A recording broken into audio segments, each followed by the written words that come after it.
So I work in the web platform group at Adobe, and today I'm going to tell you a story, a fun and playful story about the quest for the graphical web. So why does the web and graphics make such a powerful combination? So we actually use graphical information, visual information, for a lot of important things. We use graphics to share information. We use graphics to tell stories. We use graphics to create art. And we use graphics to convey emotions. And all those things are pretty essential to human activities. It turns out that computers are really good at doing graphics, at doing computer graphics. They're good in many ways. Compared to traditional media, right? I mean, if you don't like something you've done with your graphics on a computer, you can easily undo. You don't have to reach out for the eraser or scrape, paint out of a canvas. That's really easy with a computer. Or you can just go back and change a line of code in what you created. Likewise, if you really like what you've done, which happens, you just have the computer do it 1,000 times over, and that just takes a second or two, or just a little bit of time. Whereas if you had to do this with traditional media, that would be very cumbersome. Computers are also really good at doing the hard parts of graphics. Going from a geometry description to pixels on a screen takes a lot of number crunching. And computers are really good at that.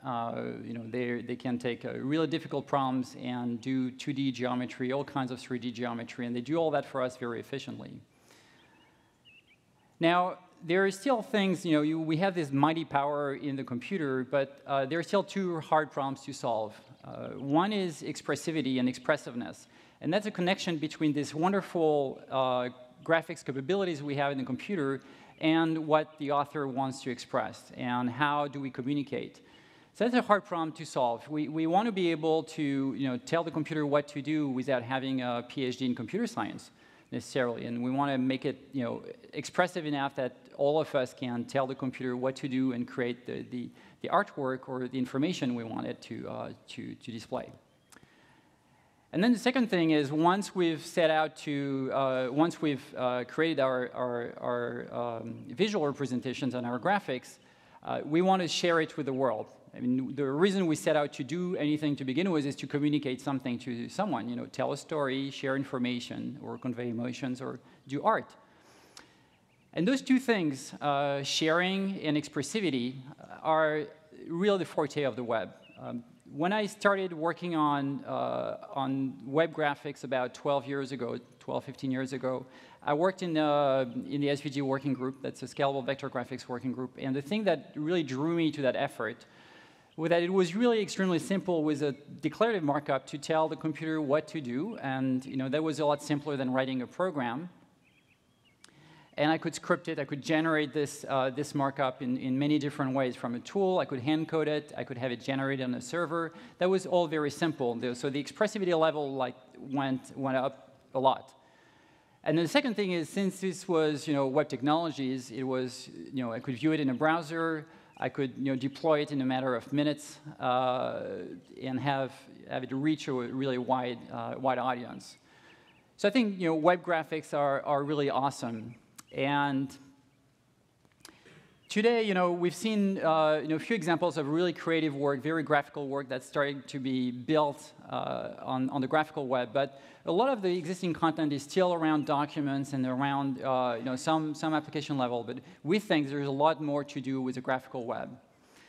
And that's a lot of what we do in the team I'm part of at Adobe, the web platform team. Our team participates in standard activities to try to bring new graphical features to the web. So we collaborate with others in standards.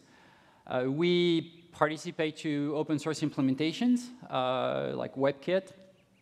And Kevin Lynch showed earlier some of the effort we have around filters, custom filters, for example, that we've proposed to the web standards and are now being implemented in WebKit and hopefully will be adopted in web browsers soon. We also do experiments. The CSS Filter Lab is an example of the kind of things we do to understand what it takes to use those web technologies and let people express themselves more easily.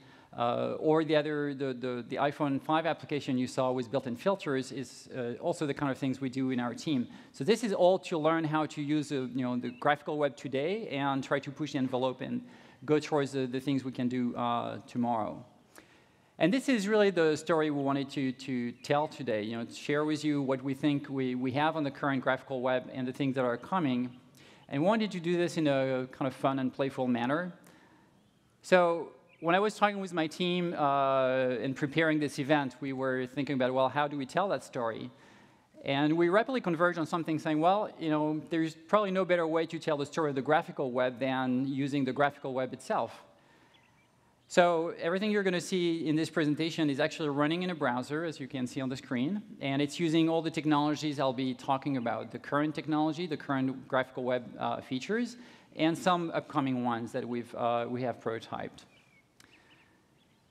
The second thing we thought was that it would be really nice for me to get the help of a few key players in this presentation, a few of the key elements to the graphical web. So we decided to bring in a few characters to the story, and the first one is our friend div, the HTML element. And here is div. Oops. All right, so this is our friend div. If you wondered what a div looked like, that's what it is. So div is going to help me throughout this little journey we have. So div, are you ready? All right. All right. Well, that's pretty 1995, div. I thought you could talk. Sorry, just a little nostalgic. Where to from here? Well, this is pretty terse, if you ask me. Something maybe more colorful, maybe. You got it. Though I don't see how it can get better than this. Whoa, hubba hubba. Hello there, div. Welcome to 1996. I'm Cascading Style Sheet. I can add more style to your bland little world. I'm prettier and more approachable. Yeah, who knew CSS was so pretty, right? So CSS, I think, is a really key milestone in the evolution of the graphical web. CSS is about separating style and semantics. This is not a new notion. I mean, separating style and semantics is a core notion to word processor, and they have been for many years. But early on the web, as we saw with a blank tag, there was a little bit of a mix-up. There was really content and kind of stylistic hint in the content. And that was not great, because we absolutely need to separate those two things out for a number of reasons. The first one is, when we're sharing information on the web, there is the semantics of what we're saying, like an article. I can have a news article. And this is really the content itself. And then there may be multiple presentation options that I want to have, or multiple usage for the content. Multiple presentation, of course, visual representation is the obvious one, and we're talking about the graphical web, so that's our focus. But you may want to have an audio representation of the content as well. So you may want to have an oral style sheet, for example, to say how to speak the content, or to go through it with voice. Another need is really to have that content be searchable by search engines on the web, so that what you're producing can be indexed. So that core element of separating content from styling was recognized early on, and the HTML working groups started to discuss multiple options for styling. CSS is the one that stuck and came out ahead. And very soon, the CSS working group was formed. So the CSS working group is this group of experts in W3C that defines what the standard is for CSS. So they started this separate effort. And back in 1996, we got the first version of CSS. So I think that's one of the foundation moments for the graphical web, because from there on, we could have a part that's a group that focuses on the semantics of the information we put out there on the web, and a group that focuses on the visual representations or other types of representations for the content. So CSS could then focus on layout issues and rendering issues, typographic features, etc. From thereon, the work was not complete. We had an architecture, but then there is more work needed in all of those aspects. Typography, advanced text rendering, more control over layout, etc. So this happened with CSS2 and then CSS 2.1. What happened in those steps is really to add more features, as I was just saying, and also add a lot more tests so that browsers' interoperability improved. And that's what we've seen in the past 5-6 years is a really, really much better interoperability between CSS implementations across browsers. And it becomes a lot easier now to deploy content. And now, of course, we have the CSS3 effort, where we have a lot of new features coming to the web, and they all enhance either typography, layout, or graphical features. And I'll talk about some of them during this presentation. So the CSS effort is really a vibrant one right now, and we're involved in it, but we're far from the only ones being active in the working group, and all the major browser vendors and other participants collaborate to improve the web and its capabilities. But Div, I think there's more to the graphical web, so I think it's time to move on. CSS, you've really made me a better person. Don't take this the wrong way, but it's time I look for more interesting shapes that can scale. It's not you, it's me. Oh, you're looking for SVG. We're good friends. Ah, okay. You count as an interesting shape. I'm not only an interesting shape, I'm every interesting shape. Check it.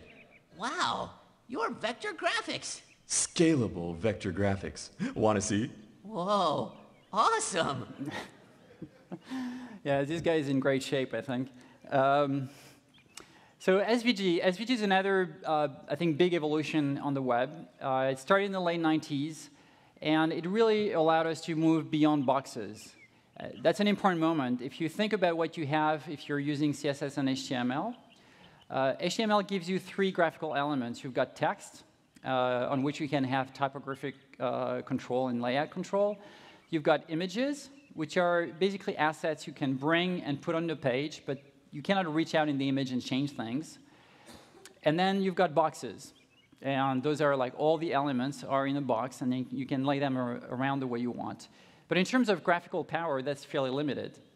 So very early on, people recognized that we needed a graphical language for the web. And that's when SVG started. And that gives us a graphical markup. We've got elements like rectangles, circles, ellipses, lines, all those things to express graphical information. Because in the difference I was mentioning about stylistic information and actual content or semantic information, graphics have a special place. Because sometimes graphics are stylistic, so they're just decorative elements, so they don't really hold any information. But sometimes they are the information itself. For example, if I have a data visualization, I really want to have access to the inside of that graphic. Say I have a bar chart on the screen. It's very important that I have access to this information so that I can script it, for example. I can manipulate it whichever way I want, or it's accessible to a screen reader. So that was a very important evolution for the web. The other thing that I think is really nice with SVG is that it was conceived in a way that's very compatible with HTML. Actually, I think SVG is really the graphical language of HTML. I think of it that way, more as a separate language. SVG has a DOM, like the Document Object Model API, just like you have in HTML. You can style SVG content with CSS, just like you style HTML content.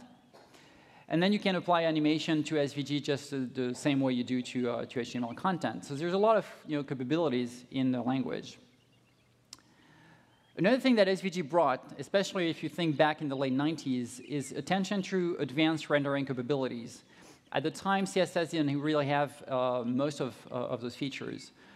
Simple things like gradients came in SVG, and you could use them to fill shapes, to fill text, or to stroke outlines. It brought stroke, like a much better stroking control, so you can use dashed arrays on your strokes. You can have varying stroke widths, etc. So that was an evolution, but also more advanced features like filter effects came in SVG, or masking and clipping and compositing were available in SVG. So this was really, an important addition to the web and to raise the level of graphical features we had. But initially, that was just for SVG elements. And then little by little, people talk and they learn about what's happening in different working groups and different standards, and there was a cross-influence between CSS and SVG. So CSS started to adopt some of the features that were first available in SVG, such as like gradients or drop shadow effects and things like this. And then lately, there's been a concerted effort to have more convergence between SVG and CSS so that we now have a more unified model for graphics on the web. So it's not all done, but it's I think, going in a really great direction. And we already see things happening with like the filter effect specification that we talked about earlier during the keynote, or the transform specification that's an ongoing process. It's almost finished, that is now consistent between SVG and CSS. Now, I think Div is going to let us see things from a slightly different angle. This has been great, SVG. I was thinking it's time to look for something with, a little more dimension. 3 dimensions?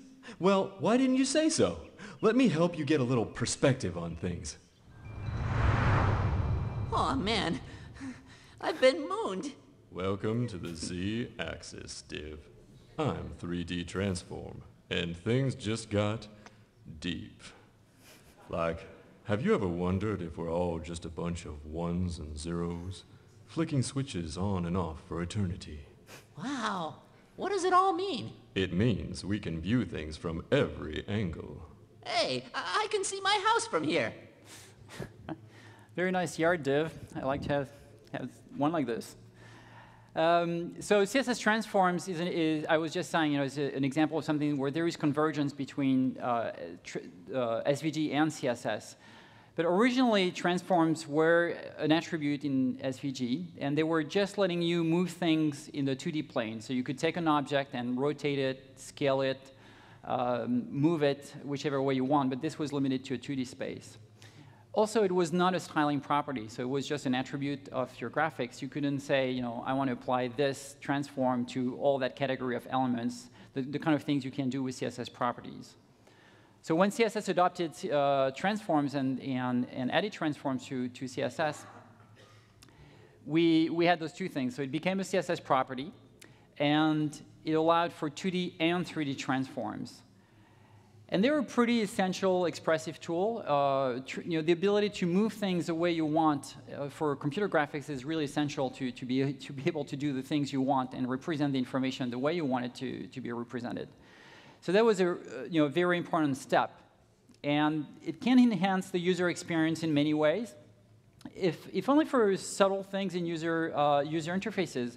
Take the example of a dialog box that you want to flip over, like we see on mobile phones a lot.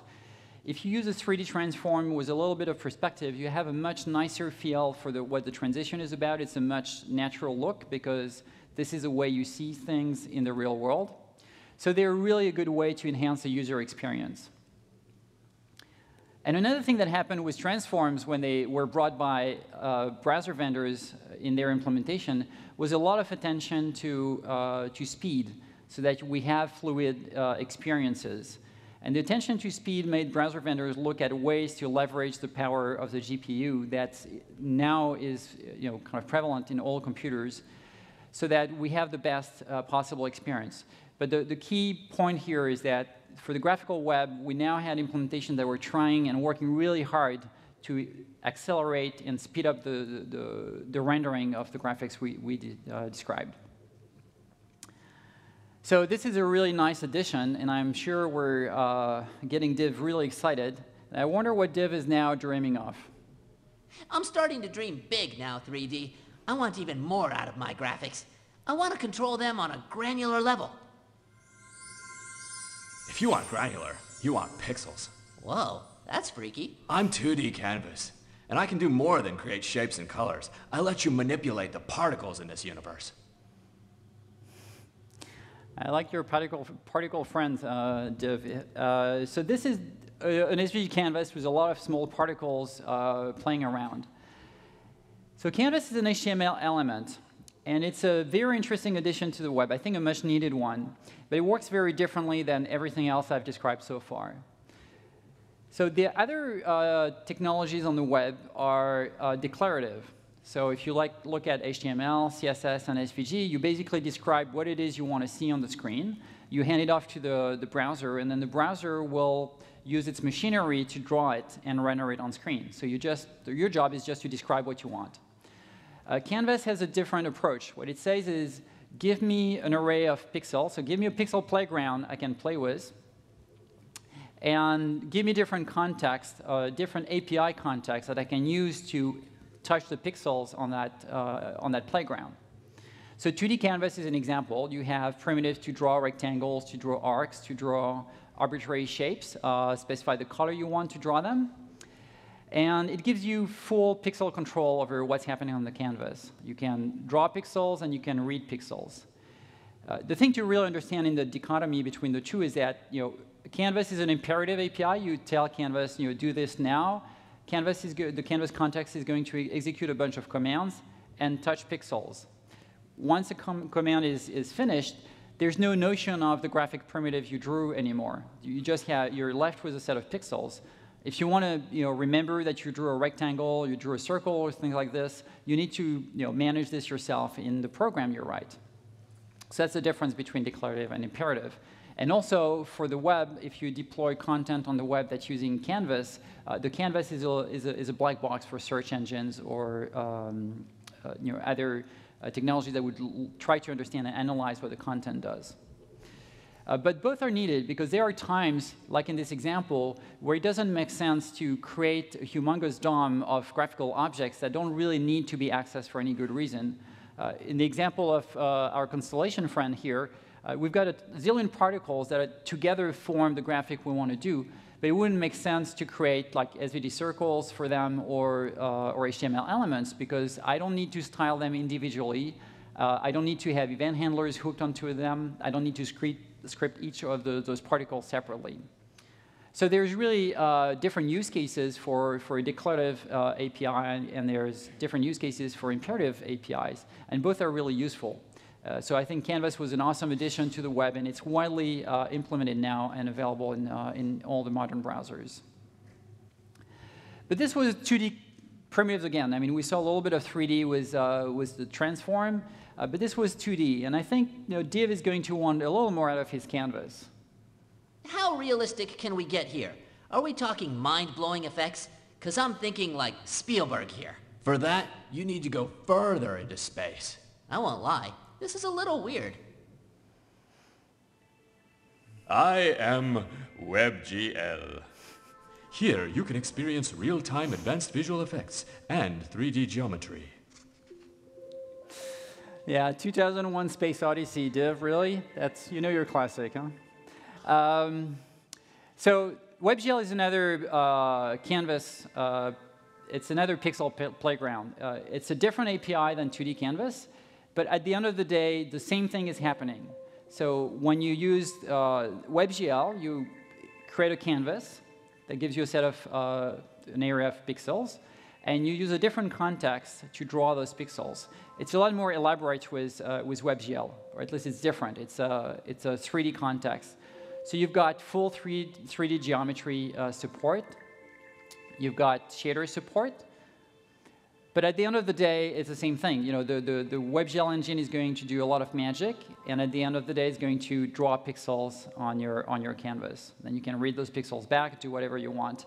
But same idea as with the 2D canvas. You touch pixels, and you can read them back. Now, shaders are a really interesting part of the WebGL support. So when you draw those advanced 3D models you have in WebGL, I mean, the monolith is really this kind of the simplest shape you could create almost with WebGL. You could do robots or the human body or a car with a 3D model. So when you go about rendering those models in WebGL, it's going to go through a series of steps, a series of rendering steps. And there are two little programs that intervene at a very specific step in that process. So the first one is called vertex shaders. And what happens is that when you render your geometry, there's a lot of coordinates that we call vertices. that get processed. And they get processed, each one is processed in turn. And for each vertex, we invoke that vertex shader. And what the vertex shader can do is that it can modify the position of the vertex in the 3D space. So you can move it around to distort the shape you're drawing. For example, if you want to do a wobbling effect on a model, for example. Or you can give it texture, or this kind of effects are possible with vertex shaders. So that's one of the steps in the rendering process. You can modify the model a little bit with those vertex shaders. And then the second type of shader is called fragment shader or pixel shader. So toward the end of the rendering process, once we're almost ready to compute a pixel value, the fragment shader is given the pixel value that was computed for a specific coordinate. And then it gets a chance to change the color, like make it darker or lighter. And then that's the final color that will be put on the canvas. And this is very powerful because those little programs actually run into the hardware, and they run as fast as you can go on a machine. So it's very efficient. That's why we use here in the background. You see this kind of glowing thing happening. This is a fragment shader at work. And it's very fluid because this is all happening in hardware. So mighty power, again, in the imperative world. And I think Div is going to take us back now to the world of CSS and the document object model. Ready I am, Master. I'd like to try to bring these effects to the real world. Try? There is no try. Just head back and give it a whirl. Am I dead? Don't be afraid, Div. I'm Blend Modes.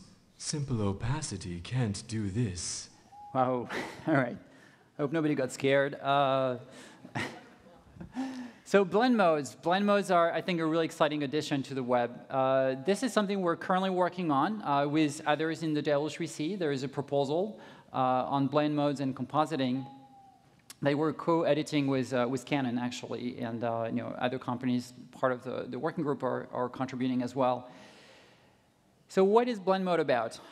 So I think one way to think about it is, imagine you have a little blender in which you can put colors, and you've got different functions on your blender to produce different results.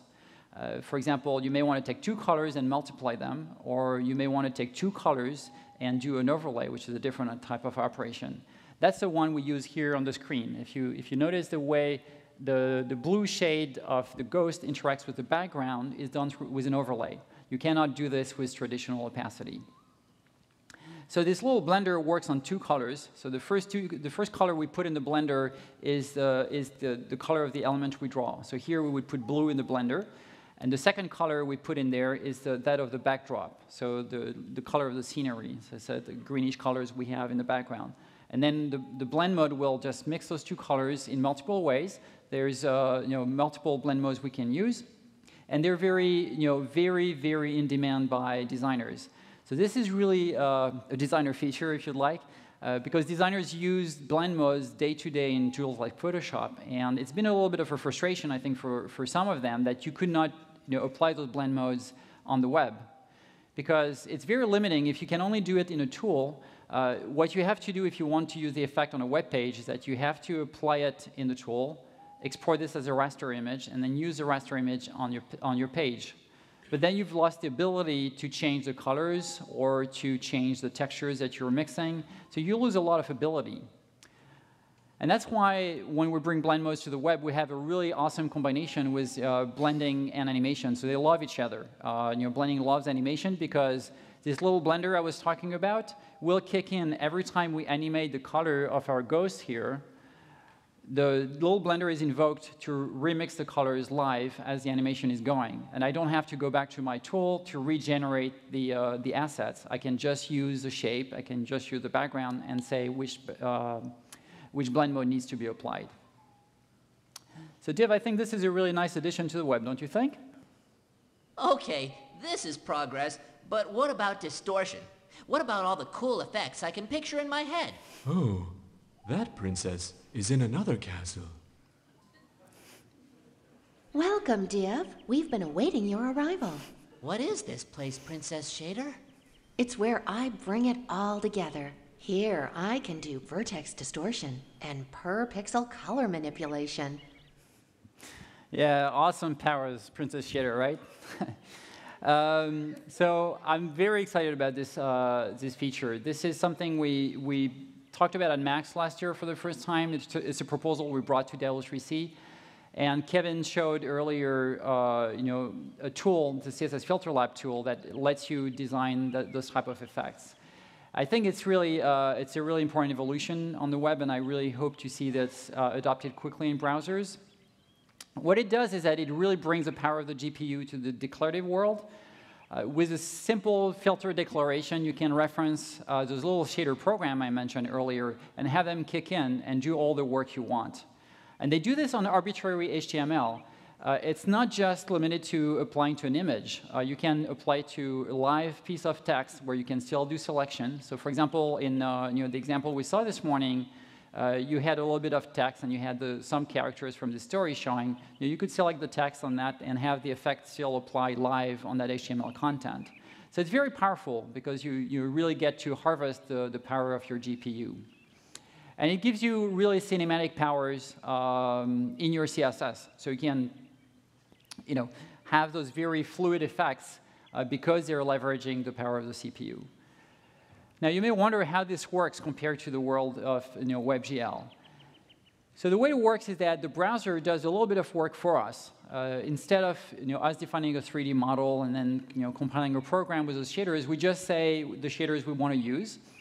And what the browser will do is that it will take the HTML elements you want to draw, render this into an off-screen, and create a geometry. It's a very simple rectangular geometry with a mesh of coordinate systems, of coordinates in a 3D space. And then before rendering your content, it will run that through the vertex shader and then the fragment shader as I described. So in the vertex shader, you get a chance to move all the coordinates in a 3D space. And that's how you can do this really nice curl effect we saw earlier. Because in the vertex shader, we can move the vertices to give it that kind of flip effect that we saw. And then in the fragment shader, we can change the lightness or the color of all the pixels in our rendered content. And again, if you think back to the crumpled paper effect we had, you may have noticed that there were like highlights and darker areas, the shadows. This is done with a fragment shader that can control the pixel values that we end up outputting. So I'm really looking forward to see what people are going to use shaders for in those custom filters that are now in the specification. So we're now getting to the end of our journey. Combined with all our friends, this is where we explore the limits of the graphical web. This is what I'm talking about. Now let's get creative. Yes, indeed. So all our friends here really symbolize what's available today on the web for graphics and what's coming. And I wanted to talk to you a little bit about how we've put this presentation together and what it takes. And I said earlier that this presentation is all built in HTML5. So I'd like to bring up the web inspector on div to show you that div is actually a div. So it's an HTML element, and what we find inside div is inline SVG. So that's something you can do today in all the modern browsers, and it's very powerful. As you see, you can have your markup, and then you can style it, and you can script it whichever way you want. So you can create very immersive, fun experiences using this technology today. So that's the first part. Oops. That's for div, and all the characters are done the same way. Now for CSS is used throughout the presentation. You may have noticed when we saw the code snippet that you had transforms set on the elements, the fill colors, all those colors are managed through CSS. A lot of the transitions you see, like when the characters are blinking, like they're still blinking in the back. This is done with a simple Y-scale transition on graphical elements. So it's very straightforward, very simple to author, and that's what we use here. So SVG, our friend in good shape, this was, again, this is obviously SVG is like the div element. So same thing, we have a div, and then we have inline SVG for it. Now, to manipulate the shape, when we needed to do something more sophisticated, we found the use of a framework useful, just like people use frameworks for advanced HTML manipulation. And the framework we use here is D3.js. So D3 is a framework created by Michael Bostock, who's done, I think, an amazing work for data visualization. And if you're not familiar with Michael's work, I really encourage you to Google D3.js and check out the beautiful visualizations he creates with SVG and executing that with D3.js. But even though it was done for data visualization initially, we found that it was actually really convenient for the type of effects and manipulation we had to do in our effort here. So that's what we used. Then for 3D transforms, 3D transforms are a simple CSS property. So it's just a matter of setting up the scene. So we have a DOM tree with all the HTML content and the inline SVG content, and we're sticking transforms at the appropriate places on the appropriate nodes in our content to create all those transformation we have, and that's the way that's what we use to move things around. So for example, when div is moving, we're translating it with a CSS transform. When we went to outer space, we had a 3D transform applied to the whole scene. So that's how, with proper use of CSS transform, we could create all those nice effects. Next thing we used is Canvas. So Canvas is downright pixel manipulation. So you can go through with the API and just use the raw power of the API to do your pixel manipulation. We use something called processing. So processing is a very nice language, I think, that has been created by artists for artists. There's a vibrant community around processing, and they have a runtime for Canvas. It's called processing.js, and they're really good to have libraries for particle effects and things of that kind. So that's what we used here, and that's how we got our Constellation friend talking to us. Lastly, we had WebGL. So as I said, WebGL is a low-level, very efficient API, but it's brute force. I mean, you have to know exactly what you're doing. There's a little bit of setup in using WebGL. So like many people, we found that using 3JS was really convenient. 3JS is a slightly higher level API that sets up your context for a little faster startup time, if you like. So this is what we use, even in a simple use case like this, and it served our purposes well. And if you check out 3JS, you'll find a lot of wonderful use of that API on the web. Blend modes, probably the easiest one of all. Blend modes is just one property on an element. So our little ghost here just has the blend mode property set to overlay, and that's all we had to do to get this effect. Everything else was done with CSS animations on the transform that had the ghost kind of hover where it was, and CSS animation again for the color that we had. He had I don't know if you can tell. No, it's in the back now. But the ghost has a changing color while it's hovering. So this is very, very, very simple to set up.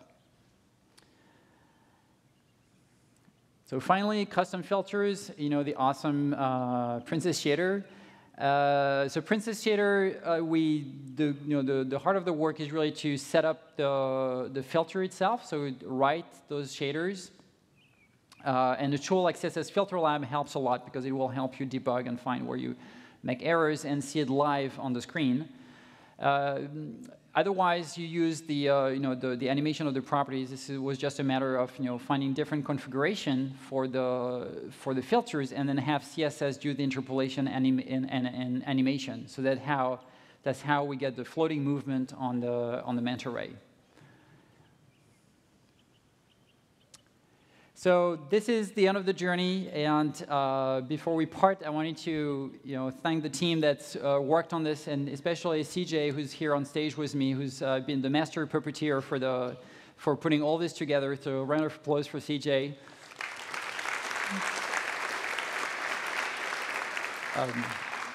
And we also had a lot of people contribute. We had artists doing the voice recording, people helping with the script of their presentation. Our team of experts, people who work in different working groups on shaders and compositing or SVG, helped tweak things here and there and use the right libraries or the right shaders. So I'm very grateful for our team for having put this presentation together, which I hope you enjoyed. So we think there's a lot more to graphical web than we've seen so far. I think I hope all of you can go out there, get creative, experiment with the tools and technologies we're presenting today. Participate in standard groups or open source projects that help move the graphical web forward. And most importantly, have fun. Have fun and kick butts with your projects. So please check out html.adobe.com. Thank you very much.